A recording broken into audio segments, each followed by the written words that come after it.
আসসালামু আলাইকুম। মানুষ ইচ্ছা করলে কি না পারে। এই ছেলেটি একটা সবজির দোকানে কাজ করে। হয়তোবা শখানিক টাকা মাইনে পায় প্রতিদিন। কিন্তু কথায় আছে না, প্রতিভা কখনো দমিয়ে রাখা যায় না।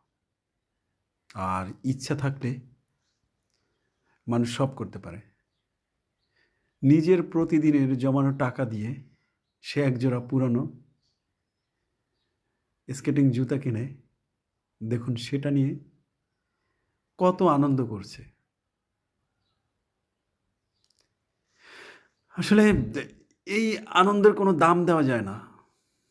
অমূল্য যাকে বলে। সে তার দোকানের পাশেই রাস্তায় প্র্যাকটিস করছে। আসলে এরাই হচ্ছে দেশের ভবিষ্যৎ। জামাকাপড় না কিনে সে নিজের ইচ্ছাটাকে পূরণ করেছে।